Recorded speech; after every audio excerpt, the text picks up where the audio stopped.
यह बात उस समय की है जब जीवन की रफ्तार बहुत धीमी थी, लेकिन दिलों की धड़कनें बहुत सच्ची हुआ करती थीं। हमारे पुराने जमाने में सुविधाएं बहुत कम थीं।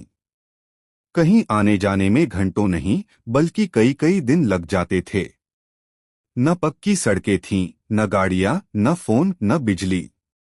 लेकिन फिर भी जीवन चलता था अपने ही ढंग से, अपनी ही समझदारी के साथ। आज के समय में हमारे पास हर तरह की आधुनिक सुविधाएं हैं। अनाज जितना चाहें उतना जमा कर सकते हैं, पूरा दिन खाना गर्म रख सकते हैं, पानी ठंडा रखने के लिए फ्रिज है, किसी दूर बैठे रिश्तेदार का हालचाल 1 मिनट में फोन पर पूछ सकते हैं, मनोरंजन के लिए टीवी और मोबाइल है, आराम के लिए सोफे कुर्सियां हैं, गर्मी से बचने के लिए पंखे और एसी हैं, बीमार पड़ते ही दवाइयाँ मिल जाती हैं, कहीं जाना हो तो नए कपड़े, जूते और खर्च के लिए पैसे भी उपलब्ध रहते हैं। कह सकते हैं कि आज हमारे पास तकनीक और सुविधाओं की भरमार है।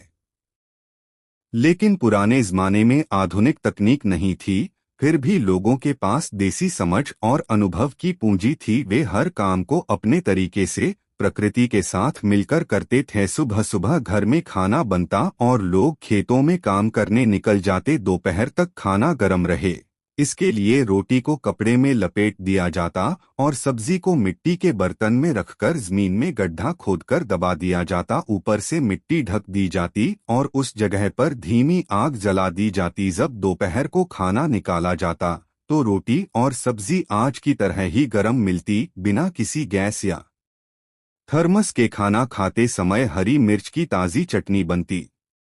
आज हम मिक्सर में चटनी पीसते हैं, लेकिन तब एक सपाट पत्थर पर हरी मिर्च रखकर गोल पत्थर से रगड़ी जाती थी। थोड़ी ही देर में खुशबूदार चटनी तैयार हो जाती थी। पानी ठंडा रखने के लिए मिट्टी के मटके होते थे। मटके के चारों ओर गीला थैला बांध दिया जाता, जिससे पानी प्राकृतिक रूप से ठंडा रहता था। न बिजली लगती थी, न मशीन, फिर भी पानी शुद्ध और ठंडा रहता था। अगर किसी दूर के रिश्तेदार का हालचाल पूछना होता तो लोग चिट्ठी लिखते थे। वह चिट्ठी 2 से 3 दिन में पहुंचती, फिर जवाब आने में भी उतना ही समय लगता। इस तरह 5 से 6 दिनों में हालचाल पूछा जाता था। इंतजार होता था, लेकिन उस इंतजार में भी अपनापन छुपा होता था। मेहमान अगर घर आ जाते तो आज जैसी सुविधाएं नहीं होती थीं। न सोफे थे, न आरामदेह कुर्सियां। जमीन पर साफ कपड़ा बिछाकर बैठाया जाता था।